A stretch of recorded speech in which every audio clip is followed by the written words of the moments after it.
سیویەکی پێنجی ساڵی 2001 کۆمەڵی ئیسلامی کوردستان ڕاگەیەنرا. دیارە 19 ساڵ بەسەر تەمەنی کۆمەڵی ئیسلامی کوردستاندا تێدەپەڕێت. بۆ قسەکردن لەسەرەوەی کە بزانین دەستکەوتەکانی 19 ساڵی ڕابردووی کۆمەڵی ئیسلامی کوردستان چی بوون بە تایبەتی دیارە 19 ساڵ خەباتی مەدەنی کۆمەڵی ئیسلامی کوردستان لە گۆڕەپانی سیاسی هەرێمی کوردستان و عێراق دەستکەوتی گرنگ بوون. با لەسەر مۆزوعە لە سۆرانەوە میوانداری زۆر بەڕێز مامۆستا مەروان گەڵاڵی ئەندامێکی لە دامەزرێنەرانی کۆمەڵی ئیسلامی دەکەین. مامۆستا سڵاوی خوا لێ بێت و ئەم کاتت باش وە 19مین ساڵیادیشت پیرۆز بێت. هەموو کاتێکتان باش و سەڵامی خوا لە جەنابت و لە سەرجەم بینەرانی کەناڵی پەیامی خۆشەویست و سەڵاو و ڕێزم بۆ سەرجەم کارمەندان و سەرجەم ئەندامان و دۆستان و هەوادارانی کۆمەڵی ئیسلامی. زۆر باش مامۆستا دەمانێت بزانین ئایا کۆمەڵی ئیسلامی کوردستان ڕوون و ئاشکرایەکە لە پێناوچیدا ڕاگەیەنرا، بەڵام دەمانوێت باس لەم 19 ساڵەی بکەین. دەستکەوتەکانی کۆمەڵی ئیسلامی کوردستان لە گۆڕەپانی سیاسی و لە بابەتە کۆمەڵایەتیەکان بەگشتی لە هەرێمی کوردستان و عێراقدا چی و چی بوون؟ بسم الله الرحمن الرحیم. سەرەتا سەڵاو و ڕێز و حورمەتم بۆ گشتلایەک و پیرۆزبایی 19مین ساڵەی کۆمەڵی ئیسلامی لە سەرجەم دۆست و ئەندامان و هەوادارانی دەکەم. ئەم پێم خۆشە پێشەوەی کە بێمە سەر ئەو وەڵامەی جەنابت هەر زۆر بە کورتی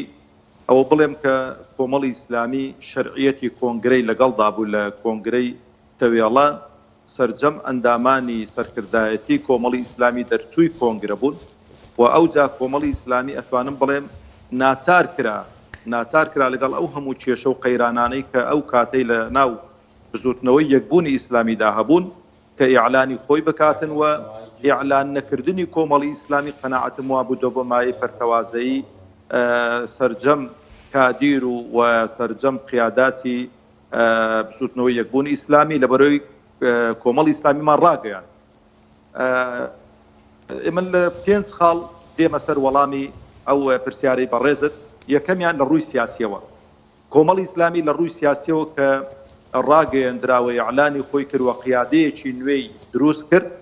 ئەتوانم بڵێم بە یەک خیتاب هاتە ناو ساحەی هەرێمی کوردستان و هەم لە پەرلەمان خیتابی پەرلەمانی و خیتابی کاتێکە لە حکومەتەکان بەشدار بووین، خیتابی وەزیرەکانمان و لەگەڵ ئەنجومەنی سیاسی و لەگەڵ مەکتەبی ئەمیر و لەگەڵ سەرجەم دام و دەستگاکان یەک خیتاب بووە. یعنی لە ناو ئەوساتی سیاسیدا سیقە و متمانەیەک دروست بوو کە کۆمەڵی ئیسلامی خاوەنی خیتابێکی ڕوون و ڕاشکاوە و خاوەنی ڕوئیایەکی ڕوونە و دووفاقی لە سیاسەتکردندا لە کۆمەڵی ئیسلامیدا ناوەشێتەوە. لەبەرەوەش ئەتوانم بڵێم سیقە و متمانەیەکی تۆکمە دروست بوو لە نێوان سەرجەم لایەنە سیاسیەکان و کۆمەڵی ئیسلامی و بەتایبەتیش ئەو لایەنانەی کە ئەتوانم بڵێم لە ڕووی سیاسی و لەگەڵ کۆمەڵی ئیسلامی نەیار بوون، بەڵام سیقە و متمانەیان بە کۆمەڵی ئیسلامی بۆ بە خیتابی کۆمەڵی ئیسلامی بۆ لەبەرەوەی زانیویانە خیتابی کۆمەڵی ئیسلامی خیتابێکی ڕاستگۆیانە و سەرڕاستانەیە. ئەوە لە ڕووی سیاسیەوە. لە ڕووی کۆمەڵایەتیەوە کۆمەڵی ئیسلامی توانی کە بچێتە ناو سەرجەم چین و توێژەکانی جەماوەری خۆشەویستی هەرێمی کوردستان و لە نزیکەوە کۆمەڵی ئیسلامی لە خودی ئەندامانی کۆمەڵی ئیسلامی بناسن و توانی کۆمەڵی ئیسلامی لەو ماوەی کە 19 ساڵەی کە ئیعلانی خۆی کردووە دید و بۆچوونی زۆرێک لە خەڵکی هەرێمی کوردستان حتا ئەوانەی کە ئیسلامیش نین، ئەوانەی کە فکر و تەسەوڕێکی ئیسلامیشیان نییە، بە چاوێکی دیکە تەماشەی کۆمەڵی ئیسلامی بکەن و تەماشەی هەڵوێستەکانی کۆمەڵی ئیسلامی بکەن و کۆمەڵی ئیسلامی توانی کە ببێتە پێشەنگ بۆ ئیسلامیەکان لە هەرێمی کوردستان و سیقە و متمانەیەکی زۆری خەڵکی هەرێمی کوردستان بەدەست بێنێتن. ئەوەش بەڕاستی توانم بڵێم دەستکەوتێکی دیکەی کۆمەڵی ئیسلامیە. لە خاڵی سێمدا کۆمەڵی ئیسلامی توانی بەو ماوە 19 ساڵە ببێتە خاوەن ئیعلامێکی زیندوو، ئیعلامێک کە بتوانێتن کە لە سەرجەم سەکتەرەکان ئیش بکاتن و بچێتە هەموو ماڵەکان و ئاشتەواییەک دروست بکاتن لە نێوان ئەو خەڵکەی کە تۆراوە و ئەو خەڵکەی کە هەوادارە و توانی کە بتوانێتن پەنجە لەسەر نەخۆشیەکانی هەرێمی کوردستان دابنێتن و ئیعلامێک بێ ئیعلامێکی زیندوو بێ و سەرەڕای ئەوەی کە ئیعلامێکی زیندوو بۆ ئیعلامێک دێ سیقە و متمانە و باوەڕپێکراو بۆ لە ناو خەڵکی هەرێمی کوردستاندا ئێستاشی لەگەڵدا بێتن. خاڵی توارەم لە ڕووی بانگەواز و پەروەردەوە کۆمەڵی ئیسلامی توانیوێتی لەو ماوەی 19 ساڵە کۆمەڵە کادیرێک کۆمەڵە بانکخوازێکی باش پەروەردە بکات دروست بکە و بەدەیان دەستگا و بەدەیان سنتەر دروست بکاتن بۆ تەحفیزی قورئان بۆ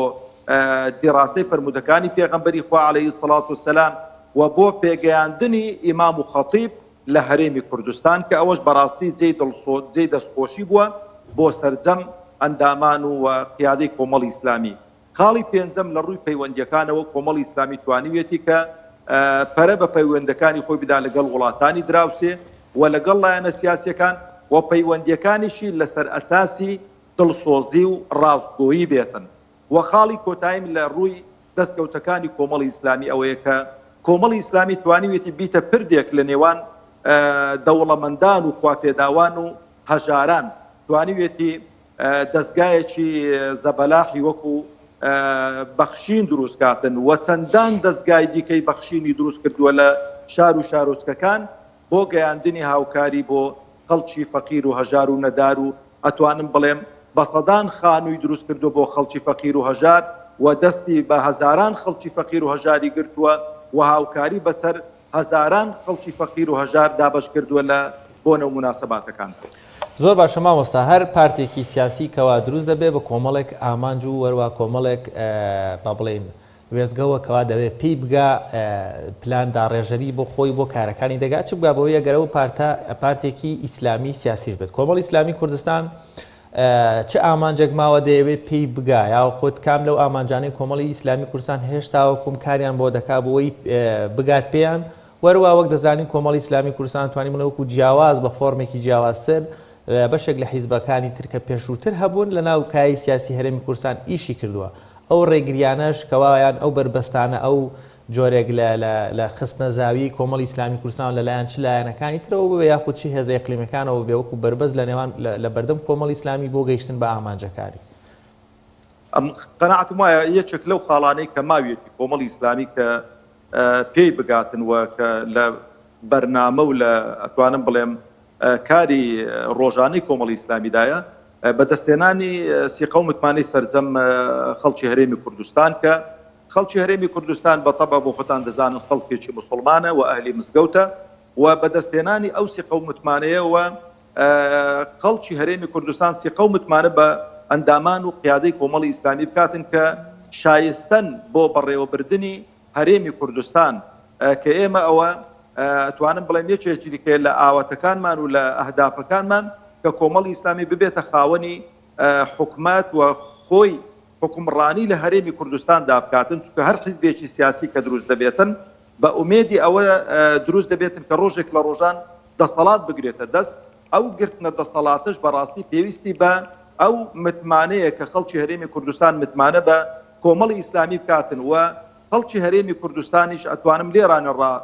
و بیریان بێنمەوە کە شایەتمانی دەستپاچی و دڵسۆزی و ماندوونەبوون لە بەڕێوەبردننی کار و ئەرکەکان کە دەخرێتە سەرشانیان ئەنجامیان داوە جا چ لە حکومەت بێت چ لە پەرلەمان بێتن و چ لە ئەنجومەنی پارێزگاکان بێتن کادیرانی کۆمەڵی ئیسلامی و ئەندامانی کۆمەڵی ئیسلامی ئەتوانم بڵێم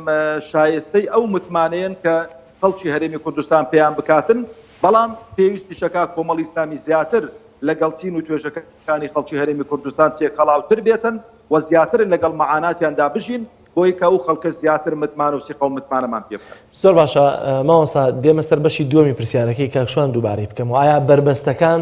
تا چەندە هۆکار بوون لەوەی کە کۆمەڵی ئیسلامی کوردستان ڕێگری بۆ دروست بکرێت و بەتایبەتی ئێستا هەندێک پێوەەر بۆ ئەندازەی حزبی کورسی پەرلەمانە ئایا بربەست هەبووە لەوەی کە یا واقعی کۆمەڵی ئیسلامی کوردستان زیاتر لە 7 کورسیە بەڵام ڕەنگە بۆ نمونە ساختەکاری لە هەڵبژاردنەکان و بربەستەکان ڕێگریان کردبێ ئێوە قەبارەی ڕاستەقینەی کۆمەڵی ئیسلامی چۆن دەبینن و چۆن بربەستەکانیش دەبینن؟ گومانت نەبێ لەوەی کە ئێمە هەر لەو ڕۆژێکی ئەعلانی کۆمەڵی ئیسلامیمان کردووە بربەستی زۆرمان بۆ دروستکراون و شاراوە نیە لە ئێوە و لە بینەرانی بەڕێز و خۆشەویست کە هەر لەگەڵ ئیعلانی کۆمەڵی ئیسلامی کە بە ماوەیەکی کەم بنکە و بارەگاکانی کۆمەڵی ئیسلامی بردومان کران و بە دەیان قیادە و کادیری کۆمەڵی ئیسلامی شەهید و بریندار کران و ئەو جا دوا بە دوای ئەوە پلانێک کە بەداخەوە لە ناو هەرێمی کوردستان لەلایەن حیزبێکی سیاسیەوە داڕێژرا بۆ دەستگیرکردنی ئەمیری کۆمەڵی ئیسلامی و چەند قیادەی کۆمەڵی ئیسلامی و بە سەدان کادیر و ئەندامی پێشکەوتوی کۆمەڵی ئیسلامی بە ئومێدی ئەوەی کە کۆمەڵی ئیسلامی کۆتایی پێبێتن و لە ساحە ڕەش بکرێتەوە بەڵام لەخوا بە زیادی بێ کۆمەڵی ئیسلامی لەگەڵ ئەوەشدا بە قووەت و هێزێکی دیکە هاتەوە مەیدان و توانی کە کاریگەری بە قووەت و بەهێز دروستکاتن لەسەر خەڵکی هەرێمی کوردستان و من لێرە ڕا سوپاسی خەڵکی هەرێمی کوردستان دەکەم کە بە سۆز و عاتیفەیەک پێشوازیان لە خێڵابی کۆمەڵی ئیسلامی کرد کۆمەڵی ئیسلامی خۆی سەپاندووە توانی کە ڕێژەیەکی بەرچاو لە کورسەکان بەدەست بێنێتن لە پەرلەمانی کوردستان لەگەڵ ئەو هەموو ناخۆشی و ناسۆرەی کە بەسەر کۆمەڵی ئیسلامی داهات بوو ئەو جار ڕێگریەکانی دیکە تا ئێستانەکەش بەردەوامن تەماشا دەکەین سیناریۆی زۆرا و زۆر دروستکراوە بە تایبەتی لە حزبی دەسەڵاتدار بۆ ئەندامان و کادیرانی کۆمەڵی ئیسلامی بەناحەق تۆمەتی تیرۆریان خراوەتە پاڵ و لە سجندا قەیم کراون دوایش بەرەڵا کراون و ئێستانەکەش بە هەمان شێوە تەماشا دەکەین سیناریۆی زۆرا و زۆر دروست دەکرێن بۆ خەڵکی کۆمەڵی ئیسلامی و بۆ کۆمەڵی ئیسلامی بە تایبەتی ئەو پەیچ و ئەو پەیجانەی کە سێبەرن ئەو پەیجانەی کە بەناحەق تەمویل دەکرێن واتوانم بڵێم خەڵکی هەرێمی کوردستان ئەگەر ئەو هەڕەشە و چاو سوورکردنەوەیان لەسەر نەبێتن گومانت نەبێت کە دەنگەکانی کۆمەڵی ئیسلامی و کورسەکانی کۆمەڵی ئیسلامی زۆر لەوەی زیاتر دەبن کە ئێستا هەن بەشایەتی دەسەڵاتداران و حزبە سیاسیەکان و خەڵکی ڕۆشنبیری هەرێمی کوردستان. زۆر باشە کاتێکە بۆ نمونە لە 8 ساڵی ڕابردوودا کۆمەڵی ئیسلامی کوردستان یا با بڵێن 12 ساڵی ڕابردوودا تەنانەت وەکو ئۆپۆزیسیۆن دەرکەوتووە یاخۆ ڕکابەریەکی سەختی لەسەر بژێوی ژیان و قوتی هاوڵاتیان بەرامبەر بە حزبە دەسەڵاتدارەکان کردو ئایا ئەمە تا چەندە دەستکەوتە و ئایا چی وا لە کۆمەڵی ئیسلامیەکە کە ئەمە بێتە استراتیژەتی کارکردنی لەوەی کە دژی ستەمکاری بوەستێتەوە؟ خۆی یەک شتە برای خۆشەویستم من نابێ ئەومان لەبیر چێ کۆمەڵی ئیسلامی حزبێکی ئیسلامیە کە حزبێکی ئیسلامیە لە ئەلفوبێ ئیسلامیشدا و لە منهەجی ئیسلامیشدا و لە منهەجی قورئان و سنەتی پێغەمبەری عەزیزمان عەلەیهی سەڵات وەسەلامدا ئەوەیە کە ئینسان لەگەڵ خەڵکی مەزلوم و خەڵکی ستەم لێکراودا بێتن و ئەوە پێغەمبەری خوا عەلەیهی سەڵات وسەلام کە هاتووە بۆی هاتووە کە چەوساوان ڕزگار کات کە هاتووە کۆتایی بە زوڵم و ستەم و چینایەتی بێنێتن و ئەو زوڵم و ستەمە چه زوڵم و ستەمێک بێتن لە خودی ئەفراد و لە خودی شەخصەکان بکرێتن یان زوڵم و ستەمێک بێتن لە قوتیان بکرێتن چونکە خوای پەروەردگار تەبارەک و تەعالا کە باسی فەزڵ و باسی گەورەی و باسی منت دەکا بەسەر قوڕەیشەکاندا دەفەرمێ فەلیعبودوا رب هذا البيت الذي أطعمهم من جوع وآمنهم من خوف ئەو خەڵکە کە زیی تێر نەکرێتن و پارێزراو نەبێتن لە هەڕەشە و لە دەستی دەرەچی تام و چێژ لە ژیان نابینێتن لەبەرە کۆمەڵی ئیسلامی هەردەم بڕیاری داوە و لەسەر بڕیارەکەی خۆشی بەردەوام دەبێ هەتا ئەو ڕۆژەی کە لە ساحەماوە ئیشاڵە هەر دەشمێنێتن کە لە سەفی خەڵکی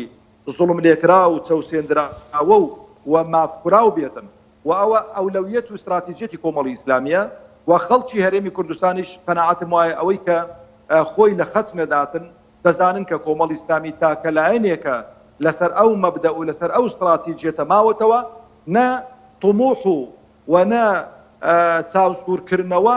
نەیتوانیوە کە استراتیجێتی کۆمەڵی ئیسلامی بگۆڕێتن بەڵام لەگەڵەوەشدا ئێمە پێمان خۆشە و بەردەوامیش دەبین لەسەر عیلاقەیەکی لێکحاڵی بوون و عیلاقەیەکی تەندروست لەگەڵ سەرجەم لایەنە سیاسیەکان چونکە قەناعەتمان وایە گەر لایەنە سیاسیەکانیش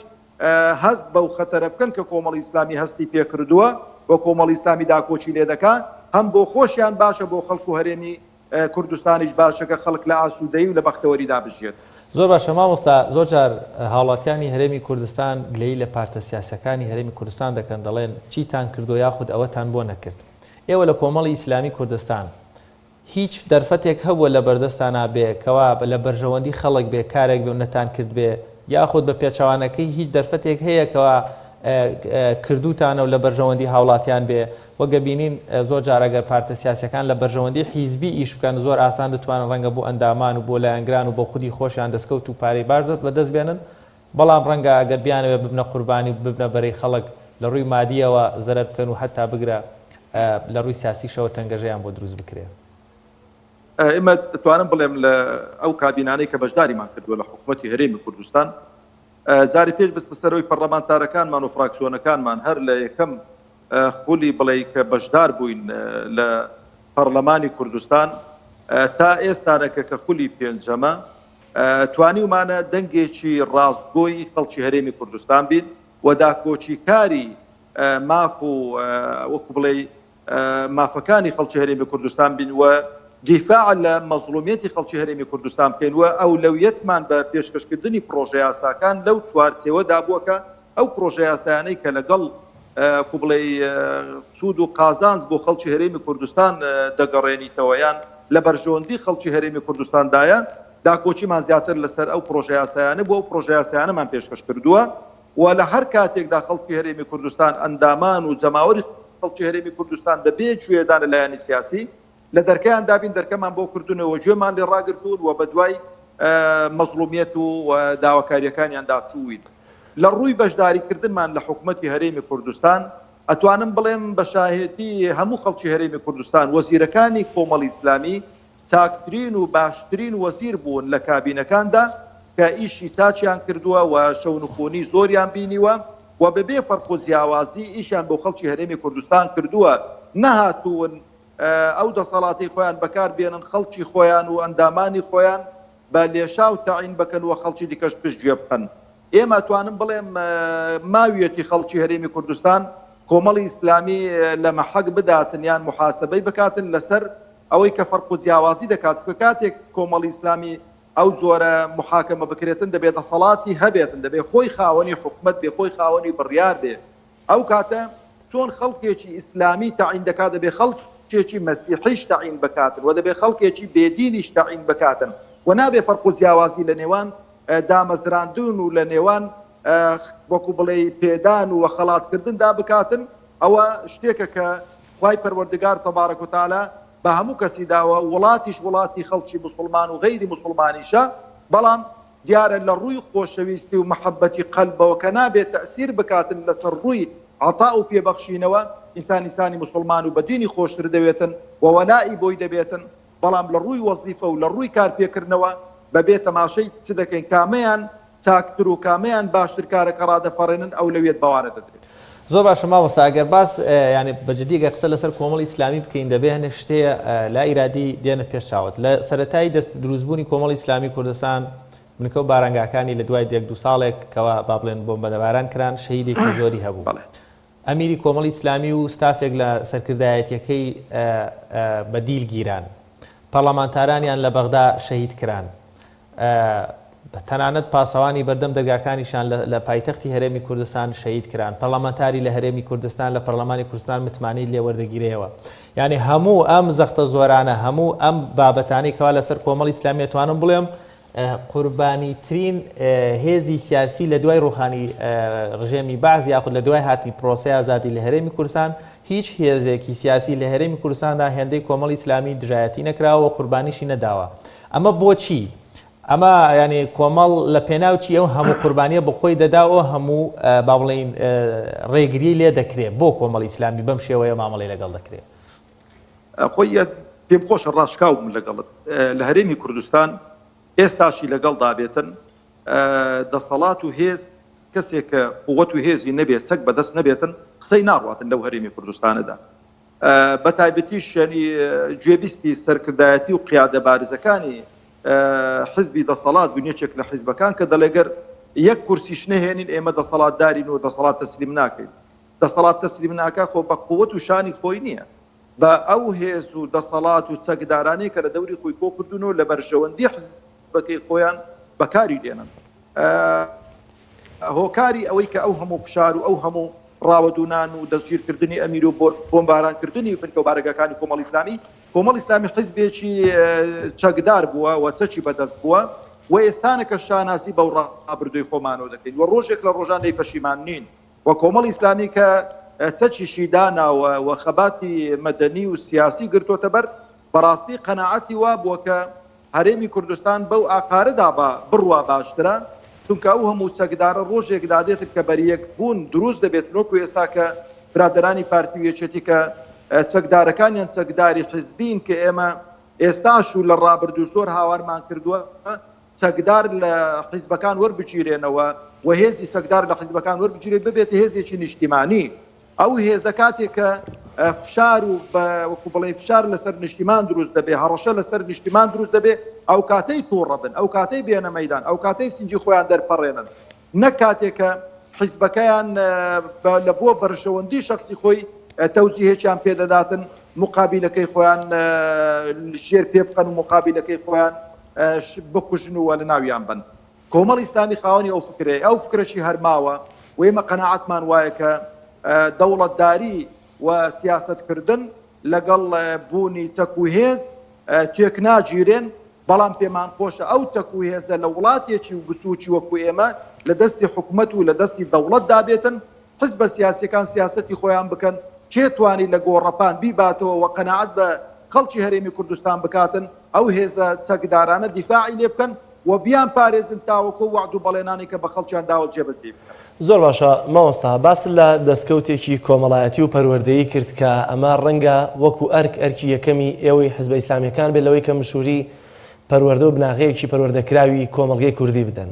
بە تایبەتی دەستکەوتەکان باست لەوە کرد کە ئێمە ئێستا چەندین سەنتەری پەروەردەیی و تەحفیزی قورئان و ئەمانەمان هەیە. ئایا کۆمەڵ ئیسلامی ئەمانە ڕاستە ڕەنگە واجبێکی سەرشانی بێت بەڵام لەو لاوە کاتێکە سەیری بنکۆ بارەگەکانی دەکەی زۆربەی بارەگاکانی کۆمەڵ ئیسلامی ئەندامەکانی بە خۆبەخشانە کار دەکەن دەستکەوتی مادی بۆ کادرەکانی خۆی نیە بە پێچەوانەی سەرجەمەتوانە بڵێ حیزبەکانی دیکەوە بەپێی ڕێژەڵ بەتە جیاوازی لەنێو حیزبەکانی دیکەشا هەیە. ئایا ئەمە چۆن دەستکەوتێکە بۆ هاوڵاتیان و چۆن دەستکەوتێکە بۆ خودی حیزبەکەی کۆمەڵ ئیسلامی کوردستان؟ یەک شتێ مامۆستای بەڕێزم دەبێت لە بەرچاومان بێتن بەداخۆ دەڵێت زۆریش بەداخۆ دەڵێت وەڵاهی کاتێکە ئەو قسانە دەکەم وەکو کوردەواری خۆمان دەڵێت جەرگمان ژان دەکاتن. هەرێمی کوردستان یەکێکە لەو مەساحە و لەو پانتاییەی کە کراوەیە بەرامبەر بە هەموو فکر و ئایدیۆلۆژیا و بەرامبەر بە هەموو ئەو شتانەی کە دوێنە هەرێمی کوردستان لە تۆڕە کۆمەڵایەتیەکان بەبێ سانسۆر بەبێ هەبوونی سانسۆر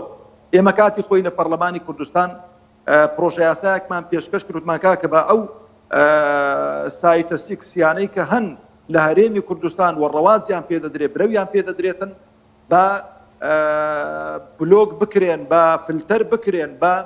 خەڵکی هەرێمی کوردستانمان چیدی کە بەم شێوازە غەزوو نەکرێتن. یعنی گەر تەماشە بکەین ئەو کەناڵانەی کە هەن یعنی بێ حەد دوژمار کەناڵ لە هەرێمی کوردستان هەن ئەمن بە شایدی بەرپرسانی برادرانی یەکێتی و پارتی کە چەند جار پێکەوە ئاوا دوو بە دوو کەناویان نادەم گوتویانە تاکە کەناڵێک کە ئێمە کە میوانمان دێتن کە دۆستێک دێتە ماڵەوەمان کۆنتترۆلمان لە بەردەستی خۆ نەبێت لە ولای فڕەماندا بێتن کەناڵە ئیسلامیەکانن چونکە وەکو بڵێ بێخەم تەماشایان دەکەین شتێکی حیابەرانە پەخش ناکەن کە ئینسان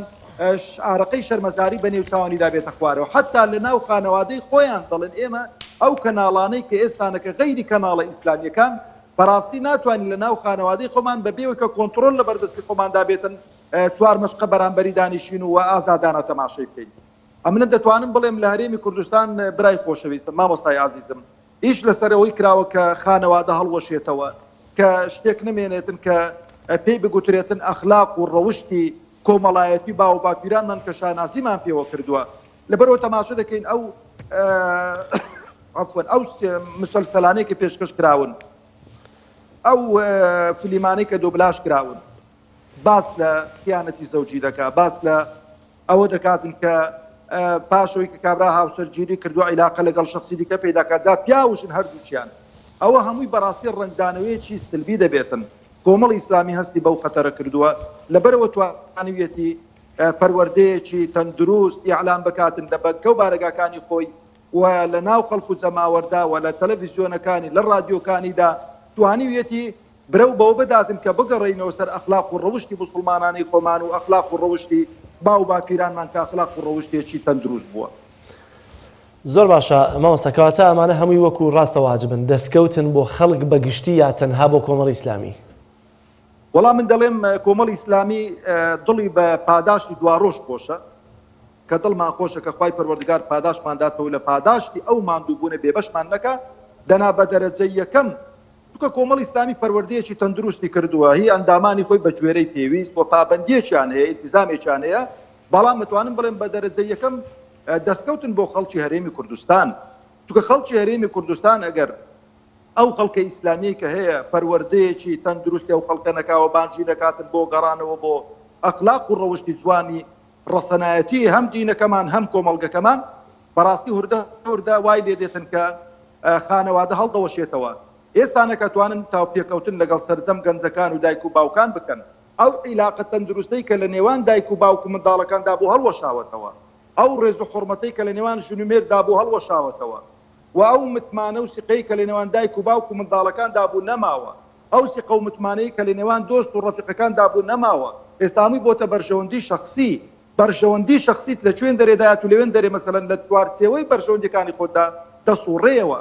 ئەم شتێک بەو مامۆستا و برا خۆشەویستەی خۆم دەڵێم حتا عیلاقەی کۆمەڵایەتی زۆر لاواز بووە یعنی تەماشە دەکەی خاڵۆزای خۆی ناناسێتن پورزای خۆی ناناسێتن سەردانی ناکە مەگەر عیلاقە و بەرژەوەندیەکی لەگەڵیدا هەبێتن یعنی کۆمەڵ ئیسلامی کە شتانە دەوروژێنێتن کە شتانە جارێکی دیکە باز دەکاتەوە بەڕاستی بۆ ئەوەیە کە ئەو خەڵکە بگەڕێتەوە سەر زۆر باشەمان کەوایە وەسەر عادەت تەقالیدی ڕەسەنایەتی خۆمان کە پێیوە پابند بوو. زۆر باشە مامۆستاگیان زۆر بە کورتی دەمێ بزانم لە 19مین ساڵ یادی ڕاگەیاندنی کۆمەڵی ئیسلامی کوردستاندا جەنابەت کە یەکێکی لە دامەزرێنەرانی ئەم حیزبە پەیامت چییە؟ پەیامی 19مین ساڵ یادت بە تایبەتی بۆ لەمە و دواچی هەیە؟ وەڵام من دەڵێم ئەوی کە کردومانە لە ڕابردوو تۆختری کەینەوە و شانازی بە ئیلتیزامی خۆمانەوە بکەین و شانازیشمان پێوە کردووە و هەوڵ دەین ئالیەت و هۆکاری گەیشتن بە دەسەڵاتمان جۆرا و جۆر بکەین کە بەڕاستی ناکرێت بە لە یەک توانم بڵێم مستەوادا بۆ گەیشتن بە دەسەڵات بڕۆین دەبێت کۆمەڵە ئالیەتێکی جۆرا و جۆرمان هەبێتن سیقە و متمانە بە خەڵک بکەین بۆی کە ئەگەر دەسەڵاتمان هەبوو بووینە حزبی دەسەڵاتدار لە هەرێمی کوردستان ئەو پرۆژانەی کە هەمانن چاکتر دەتوانین لە هەرێمی کوردستان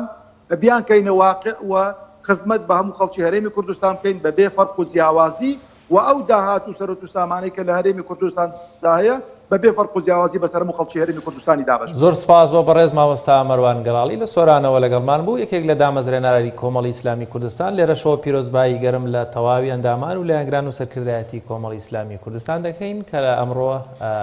19مین ساڵ یادی دامەزراندنی پارتێکی سیاسی ئیسلامی جوان بە کۆمەڵێک کار و دەستکەوتی زۆرەوە گەرچی کورسایی لە پەرلەمانی کوردستانە بە ڕێژەی کورسیەکانی بەڵام بە بەراورد بە کار و کردەوەکانی توانی بڵێن سێقات و چاقاتی